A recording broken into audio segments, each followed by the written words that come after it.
Hello friends, welcome to golden career. IBPS PO की interview classes चल रही हैं। एक और नया टॉपिक हम लेकर आ गए हैं। अगर आपने इंटरव्यू क्लासेस अभी तक ज्वाइन नहीं की हुई हैं तो इंटरव्यू क्लासेस ज्वाइन कर लीजिए ताकि आप ये वीडियो जो है पूरी की पूरी देख पाएं। और अगर आपने इंटरव्यू क्लासेस ज्वाइन कर ली हैं तो अपना अकाउंट लॉगिन करके वीडियो देखिए, आपको ये इंट्रो पार्ट भी नहीं सुनना पड़ेगा, साथ ही आप जो है पूरी वीडियोस वहां पर देख पाएंगे। तो इंटरव्यू क्लासेस ज्वाइन करिए। वीडियो के डिस्क्रिप्शन बॉक्स में लिंक दिया हुआ है। 80 से ज्यादा मार्क्स आप इजी स्कोर कर पाएंगे। अगर रिव्यू देख रहे हैं और इंटरव्यू क्लास के तो यहाँ पॉज करके आप देख सकते हैं। एंड जब आप एक बार इंटरव्यू क्लास ज्वाइन करके लॉगिन करते हैं तो आईबीपीएस की इंटरव्यू के लिए लॉगिन करेंगे तो देखिए वीडियोस ऑलरेडी अपडेटेड हैं, सारे वीडियोस अपडेट कर दिए गए हैं। इस तरह करके आप हिंदी लैंग्वेज में देख सकते हैं और यहां पर आप जब इंग्लिश पे क्लिक करेंगे तो इंग्लिश में वीडियोस दिखेंगे। यहां से आप डेली न्यूज़पेपर एक्सेस कर सकते हैं हिंदी और इंग्लिश में, करंट अफेयर्स। और इसी तरह पीडीएफ सेक्शन में जाएंगे तो इंटरव्यू के लिए बहुत सारी देखिए पीडीएफ दी गई हैं जो पर्टिकुलरली इंटरव्यू के लिए हैं। इनको भी आप जरूर पढ़िए। चलिए वीडियो को स्टार्ट करते हैं। एंड डिस्क्रिप्शन बॉक्स में इंटरव्यू क्लास ज्वाइन करने का लिंक चेक करिएगा। एंड कोई डाउट है तो आप हमें मेल कर सकते हैं। इधर मैं लिखता हूं WPI, इधर मैं लिखता हूं CPI। ठीक है, दोनों साथ में क्लियर करते चलते हैं ताकि आपको ज़्यादा क्लियर हो जाएगा। इसका फुल फॉर्म आपको पता है, होलसेल प्राइस इंडेक्स। ठीक है, और ये हो जाएगा कंज्यूमर प्राइस इंडेक्स। मतलब ये जो WPI है क्या इंडिकेट करेगा कि होलसेल में भाई जो है थोक जो कुछ सामान बिकता है वहां पर जो है कितनी महंगाई है। और कंज्यूमर प्राइस इंडेक्स जो है वो ये डिनोट करेगा कि भाई जो आपका रिटेल मार्केट है, जो आम आदमी सामान खरीदता है एक एक दो दो, वहां पर जो है कितनी महंगाई है। पहली चीज हम देखते हैं कि ये किसके अंतर्गत, मतलब इसको कैलकुलेट कौन करता है। होलसेल प्राइस इंडेक्स को जो कैलकुलेट करता है वो कौन करता है, वो करता है office of economic adviser. Office of economic adviser जो है वो होलसेल प्राइस इंडेक्स WPI को कैलकुलेट करता है। और वहीं पर अगर हम बात करें कि CPI को कौन कैलकुलेट करता है तो उसको कैलकुलेट करता है सेंट्रल स्टैटिस्टिकल ऑफिस। अब ये तो आप समझ गए।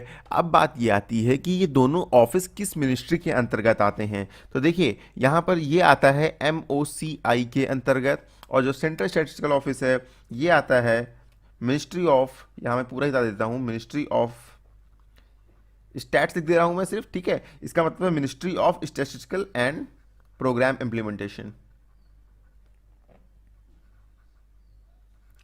शॉर्ट में लिख रहा हूं, आप नोट कर लीजिए। सेंट्रल स्टैटिस्टिकल ऑफिस जो है वो कैलकुलेट करता है, और जो आता ही आता है ministry of statistics and programme implementation. ठीक है, और कैलकुलेट कौन करता है, सेंट्रल स्टैटिस्टिकल ऑफिस। यहां पर होलसेल प्राइस इंडेक्स को ऑफिस ऑफ इकोनॉमिक एडवाइजर जो है वो कैलकुलेट करता है, और ये MOCI के अंतर्गत आता है जिसका फुल फॉर्म है ministry of commerce and industries. ठीक है, तो ये यहां पर चीजें हो गई। चलिए ये तो आपको क्लियर हो गया। अब आता है कि इसका बेस ईयर कितना है। तो देखिए होलसेल प्राइस इंडेक्स का कैलकुलेट करने का जो बेस ईयर है, मतलब 2011-12 में जितनी महंगाई थी उसके कंपैरिजन में हम आज की महंगाई को जो है कैलकुलेट करते हैं, और जो इसका बेस ईयर है वो 2012 है। अब बात ये आती है कि कितने आइटम्स को जो है, अच्छा एक बहुत इंपॉर्टेंट चीज आपसे इंटरव्यू में पूछी जा सकती है कि WPI में जो कंसीडर किए जाते हैं सिर्फ गुड्स किए जाते हैं या गुड्स एंड सर्विसेज दोनों किए जाते हैं। तो देखिए दोस्तों, जो WPI कैलकुलेट होता है इसमें गुड्स एंड सर्विसेज नहीं, सिर्फ गुड्स को देखा जाता है। मतलब जितना सर्विसेज को हम इंक्लूड नहीं करते हैं। लेकिन जो कंज्यूमर प्राइस इंडेक्स की हम बात करते हैं तो हम गुड्स एंड सर्विसेज दोनों इंक्लूड करते हैं। कितने आइटम्स का प्राइस है जिनको देखकर जो है कैलकुलेशन होता है। तो होलसेल प्राइस इंडेक्स में टोटल 697 कंज्यूमेबल आइटम्स हैं। 697 ऐसे आइटम्स हैं जो लगभग पूरे इंडिया में कंज्यूम किए जाते हैं, और वहीं CPI में लगभग 200 गुड्स एंड सर्विसेज हैं टोटल जो हर जगह कंज्यूम होती हैं। ठीक है, अभी इसमें क्या होता है, हर जगह कंज्यूम करने वाली चीज़ मोबाइल फ़ोन हो गया, स्मार्टफोन हो गया, लगभग ये ऑल ओवर इंडिया कैलकुलेट करे जाते हैं, सॉरी यूज़ किए जाते हैं। तो यहाँ पर होलसेल प्राइस इंडेक्स में ऐसे ही 697 आइटम्स हैं। और आप देखते होंगे, कभी पढ़ते होंगे पेपर में तो निकलता होगा कि WPI की बास्केट में 697 आइटम्स हैं। तो ये बास्केट वही चीज़ है कि मतलब कितने आइटम्स को ध्यान में रख करके कैलकुलेशन होता है, और CPI में 200 आइटम्स को रख के कैलकुलेशन होता है। अभी देखिए CPI में सर्विस को इसलिए रखा गया है क्योंकि इंडिया की GDP में 60% जो वो है कंट्रीब्यूशन है वो सर्विस सेक्टर का है, इसीलिए सर्विस इंपॉर्टेंट हो जाती है। CPI को एक चीज और बोलते हैं हम पूछ सकते हैं इंटरव्यू में कि सीपीआई क्या है, सीपीआई क्यों बोलते हैं। देखिए कंज्यूमर प्राइस इंडेक्स कंबाइंड, इसमें गुड्स और सर्विस दोनों कंबाइंड होती है, इसलिए इसको सीपीआई बोला जाता है। मतलब कंज्यूमर प्राइस इंडेक्स कंबाइंड, इसमें गुड्स एंड सर्विसेज दोनों इंक्लूड हैं। और इसको सिर्फ डब्ल्यूपीआई बोलते हैं क्योंकि यहाँ पर सिर्फ गुड्स इंक्लूड है, सर्विसेज इंक्लूड नहीं है।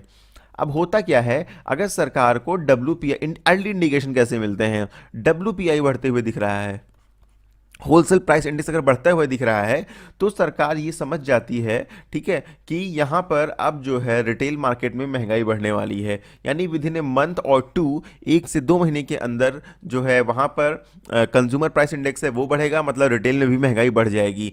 तुरंत असर नहीं होता, 1-2 महीने का टाइम लगता है। तो वहाँ पर मौका मिल जाता है कुछ स्टेप्स उठाने का कि भाई महंगाई कैसे कंट्रोल करेंगे। डब्ल्यूपीआई अगर बढ़ रहा है तो वहीं से सरकार जो है कदम उठाना स्टार्ट कर देती है, या रिजर्व बैंक ऑफ इंडिया इसी को देखते हुए, डब्ल्यूपीआई सीपीआई को देखते हुए रेपो रेट डिसाइड करता है कि मार्केट में और पैसा कम करना है, ज़्यादा करना है। वो आपको मैंने बताया था कि रिजर्व बैंक ऑफ इंडिया महंगाई कैसे कंट्रोल करता है। अब रिजर्व बैंक ऑफ इंडिया महंगाई तो कंट्रोल करता है मॉनेटरी पॉलिसी के टूल्स का उपयोग करते हुए, लेकिन उसे पता कैसे चलता है कि भैया महंगाई आने वाली है, मार्केट में महंगाई है। वो रिजर्व बैंक ऑफ इंडिया को महंगाई पता चलती है सीपीआई से, डब्ल्यूपीआई से, कंज्यूमर प्राइस इंडेक्स और होलसेल प्राइस इंडेक्स से। सिर्फ होलसेल प्राइस इंडेक्स बढ़ा हुआ है, मतलब सीपीआई 1-2 महीने 3 महीनों में काफ़ी बढ़ जाएगा। और अगर दोनों सही चल रहे हैं फिर तो कोई दिक्कत ही नहीं है। तो बाकी कितना हो सीपीआई डब्ल्यूपीआई, तो कितना इन्फ्लेशन होता है ये मैं आपको बता चुका हूँ इन्फ्लेशन वाली वीडियो में, वो वीडियो आप देख सकते हैं। तो चलिए, उम्मीद करता हूँ यहाँ पर सीपीआई और डब्ल्यूपीआई आपको दोनों बहुत अच्छे से समझ में आ गए होंगे, और इसमें कुछ भी नहीं है, इतना मोर देन इनफ है आपके एग्जाम के लिए, आपके इंटरव्यू के लिए। और कोई टॉपिक की वीडियो चाहिए तो कमेंट करिएगा, हम जल्दी से जल्दी उसकी वीडियो बना देंगे। क्योंकि thank you and all the very best for your future.